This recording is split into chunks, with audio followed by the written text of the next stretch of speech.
Hello students, welcome to our channel. अब देखो, अभी तक आप लोगों ने साइंस की तैयारी पूरे साल की होगी, पर एक चैप्टर ऐसा है जिसको हम ऐसा साइड कर देते हैं जैसे उस चैप्टर से कोई लेना देना नहीं है। हाँ, उस चैप्टर का नाम क्या है? Our environment. क्या नाम है? Our environment. और मैं आज वो चैप्टर आपको कराने आया हूं क्योंकि इसमें से 5 नंबर, 2 नंबर, 3 नंबर किसी भी लेवल पे क्वेश्चन आ सकता है। 2 नंबर में आया तो भी हम कर सकें, 3 में आया तो भी हम कर सकें, 4 या 5 में आया तो भी हम कर सकें।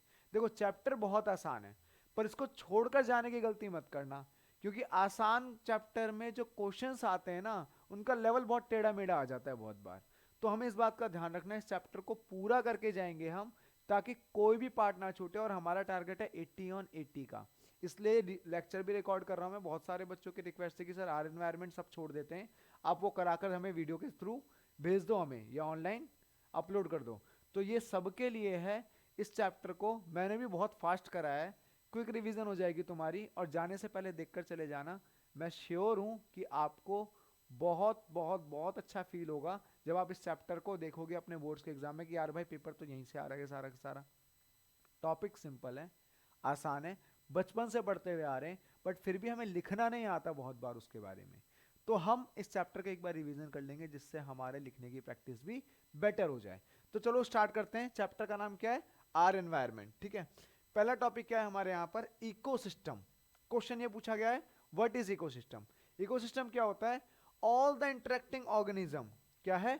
All the interacting organism in an area together with non-living organism, together with non-living constituents of the environment form an ecosystem। non-living constituents के साथ लिविंग ऑर्गेनिज्म मिलकर क्या बनाते हैं?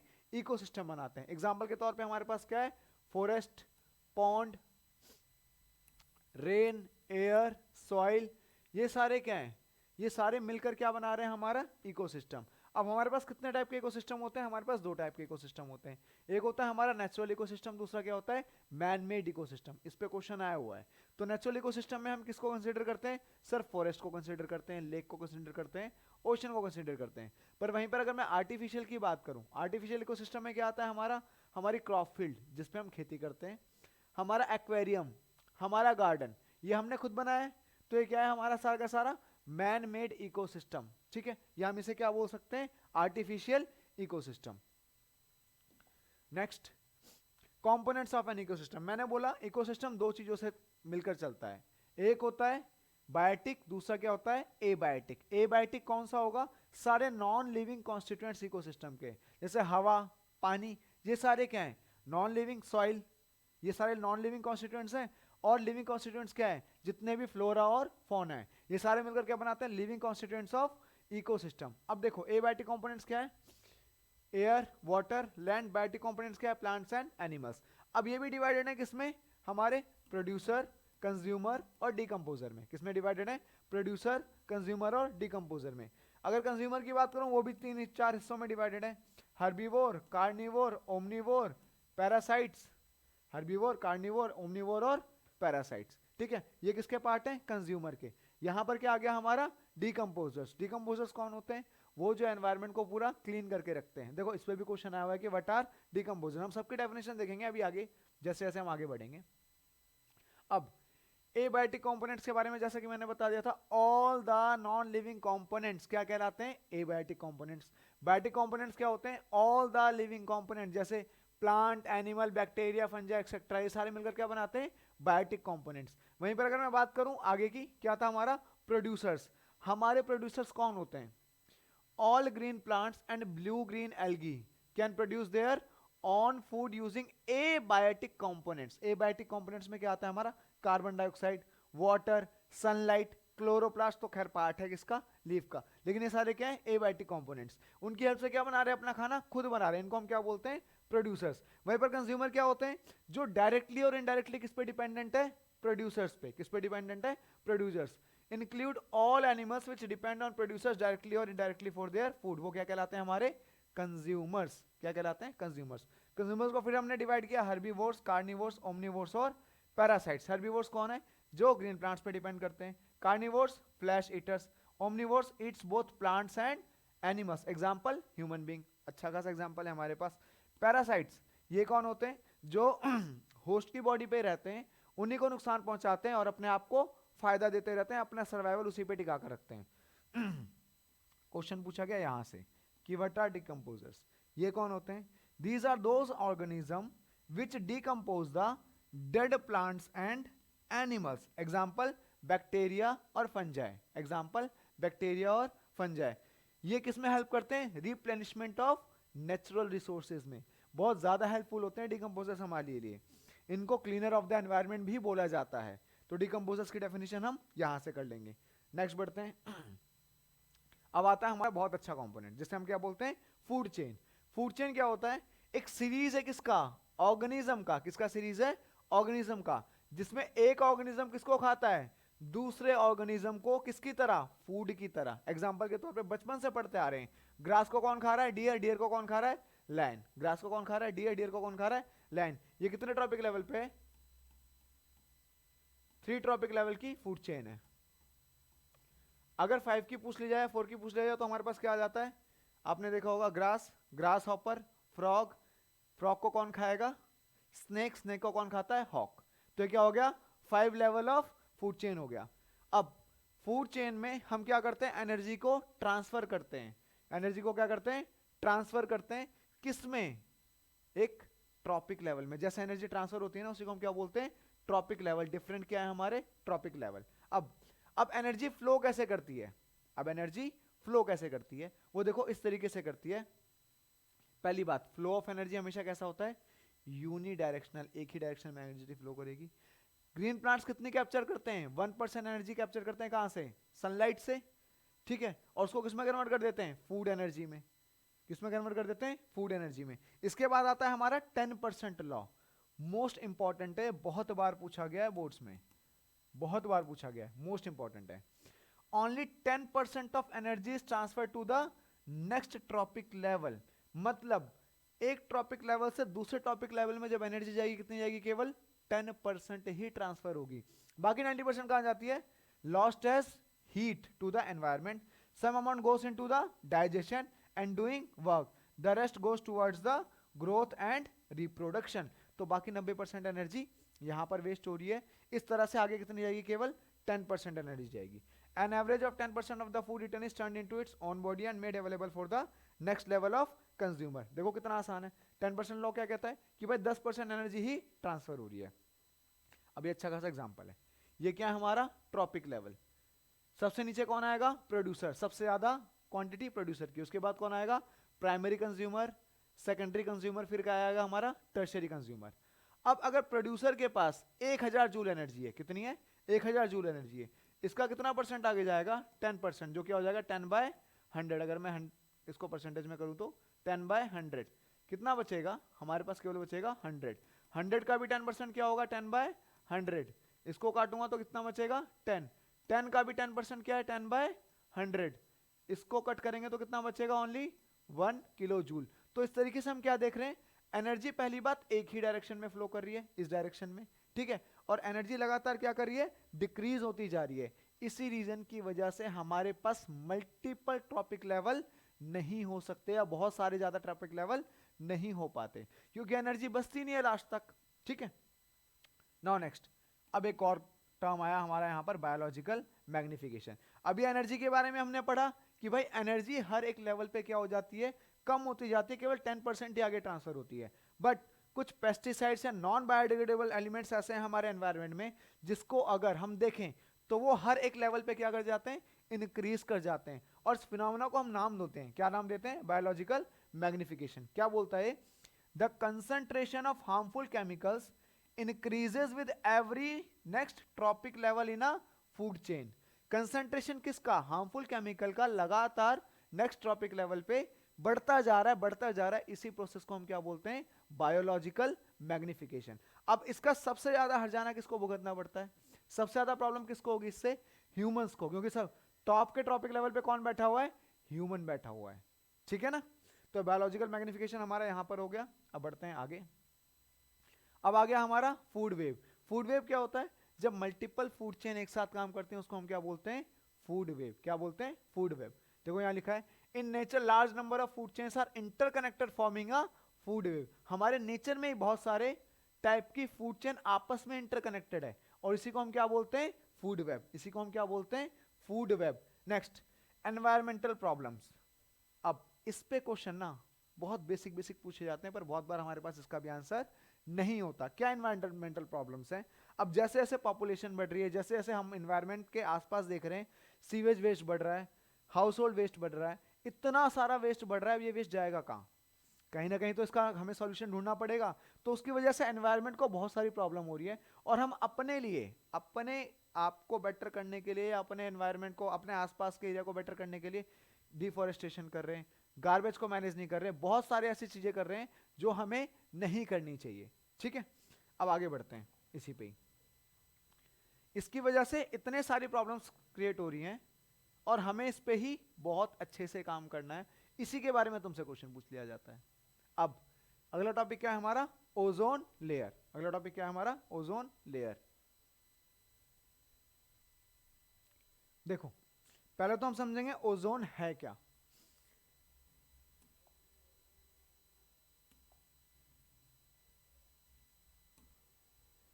ये हमारा अर्थ है, अर्थ के बाहर एक एटमॉस्फेयर है, इस एटमॉस्फेयर के पास ही क्या है, एक लेयर है। किसकी लेयर है, ओजोन की।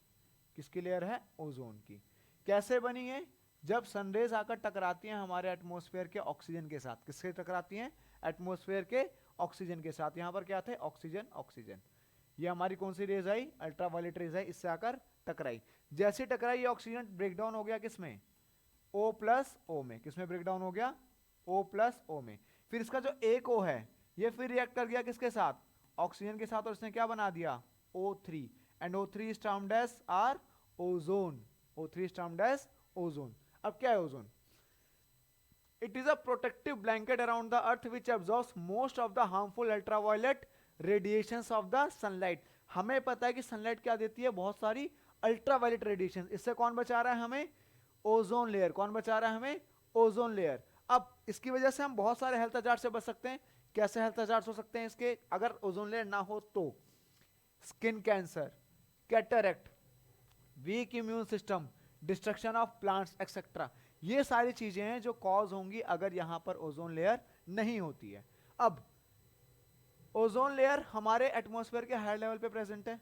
एक और ओजोन लेयर है जो यहां पर प्रेजेंट है हमारे सरफेस पे भी। जो सरफेस पे ओजोन लेयर प्रेजेंट है वो क्या है, एक डेडली पॉइजन है। क्या है, एक डेडली पॉइजन है। एक जगह तो ये बहुत अच्छा काम कर रही है, दूसरी जगह ये बहुत ज्यादा खतरनाक काम कर रही है। ये कैसे बनती है, बहुत सारे प्राइमरी सेकेंडरी पॉल्यूटेंट्स को मिलाकर बनती है।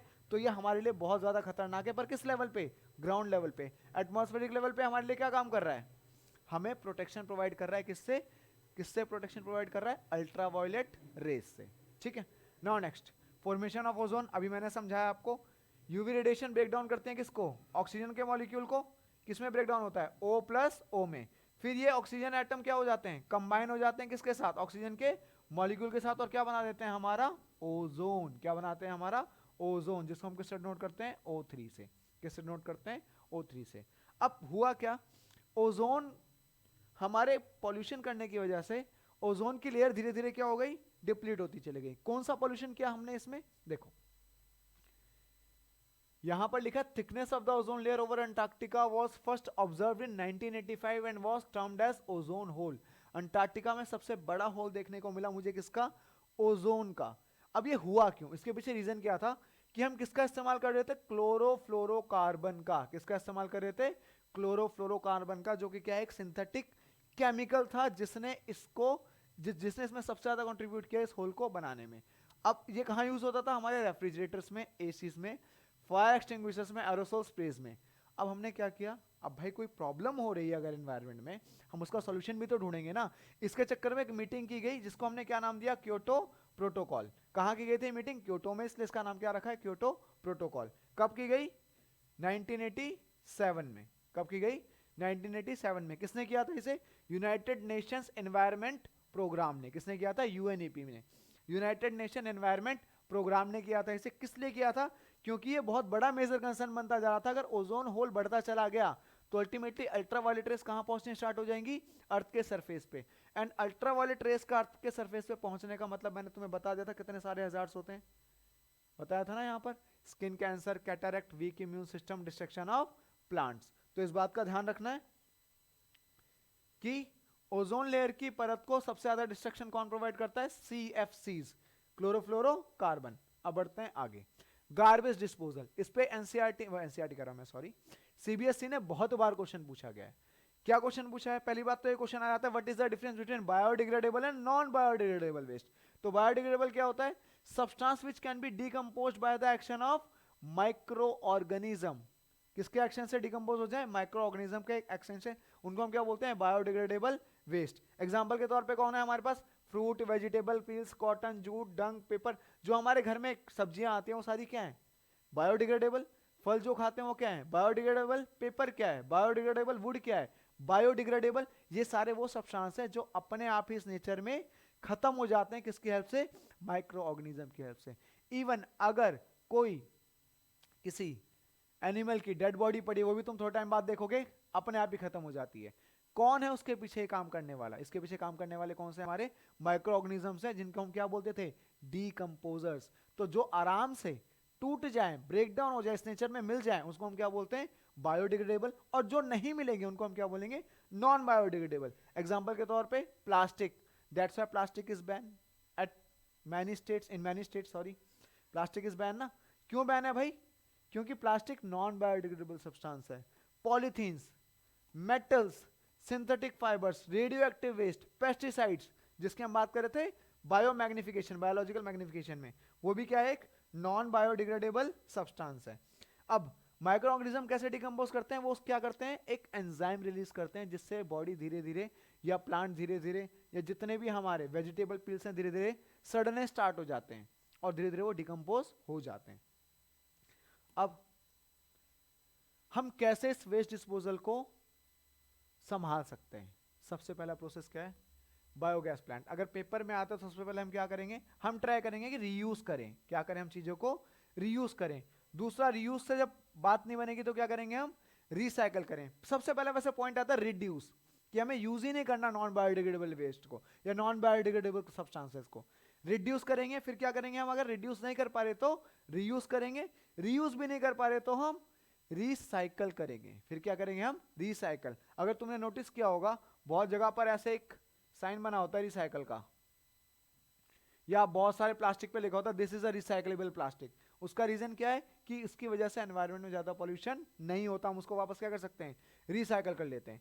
या और हमारे पास क्या ऑप्शन है, इंसनरेशन। इंसनरेशन क्या है, ये टैंक्स हैं, बड़े बड़े थर्मल टैंक्स हैं, जिनके अंदर हम क्या करते हैं, क्या करते हैं, प्लास्टिक को रख देंगे और बहुत हाई टेम्परेचर पे खत्म कर देंगे जलाकर, ठीक है। बट इस मेथड की वजह से जितना भी वेस्ट का एश जो बनता भी है और जो बाहर एयर क्या निकलती है, वो हमारी गैसेस बहुत ज्यादा हार्मफुल होती हैं, इसलिए इस प्रोसेस को भी इतना ज्यादा अच्छा नहीं माना जाता। बट जब हमारे पास चॉइस नहीं होता तो हम इसी के साथ काम करते हैं। फिर हमारे पास क्या ऑप्शन है, कंपोस्टिंग। कंपोस्टिंग क्या होता है, जितना भी ऑर्गेनिक वेस्ट है हमने सॉइल में मिलाकर उसे छोड़ दिया, वो क्या होगा, थोड़े टाइम बाद कंपोस्ट में बदल जाएगा। और कंपोस्ट से क्या बना सकते हैं हम, मैन्योर। क्या बना सकते हैं हम, मैन्योर। अगला क्या है, लैंड फिलिंग्स। लैंड फिलिंग्स के बारे में तो आपने सुना होगा, आजकल बहुत जगह पर बहुत बड़े बड़े लैंड फिलिंग्स बन गए जो पहाड़ की तरह नजर आते हैं। वो क्या है, कूड़ों का पहाड़, उसे हम क्या बोलते हैं, कूड़े का पहाड़। अब वो लैंड फिलिंग्स में होता क्या है, पूरे एरिया का या पूरे डिस्ट्रिक्ट का या पूरे स्टेट का कूड़ा एक जगह पर जाकर हम डंप करना स्टार्ट कर देते हैं, उसको हम क्या बोलते हैं, लैंड फिलिंग। फिर आया हमारा sewage treatment plant. Sewage treatment plant क्या है हमारा, जितना भी सीवेज हमारे घर से वेस्ट निकलता है उसको ट्रीट करके वापस से यूजेबल बनाने के को हम क्या बोलते हैं, उस प्रोसेस में हम किसका इस्तेमाल करते हैं, सीवेज ट्रीटमेंट प्लांट का। फिर आता है हमारा बायोगैस प्लांट। फिर क्या आता है, बायोगैस प्लांट। बायोडिग्रेडेबल वेस्ट को हम बहुत आराम से बायोगैस प्लांट में डालकर उससे क्या बना सकते हैं, बायोगैस बना सकते हैं। तो ये कुछ इंपॉर्टेंट पॉइंट्स है इस पूरे चैप्टर के, और ये अच्छे भी हैं, आपकी बहुत हेल्प करेंगे। ये जितने भी पॉइंट्स है, जो भी पीपीटी है, मैंने अपने टेलीग्राम चैनल पे डाल दिया है, साइंस बाय धर्म सर। मैं उसका लिंक भी दे दूंगा नीचे, आप आराम से जाकर वहां से इसे डाउनलोड कर सकते हो, ठीक है। तो ये वीडियो देखने के लिए थैंक यू। पढ़ते रहो, आगे बढ़ते रहो और अच्छे नंबर लेकर आते रहो।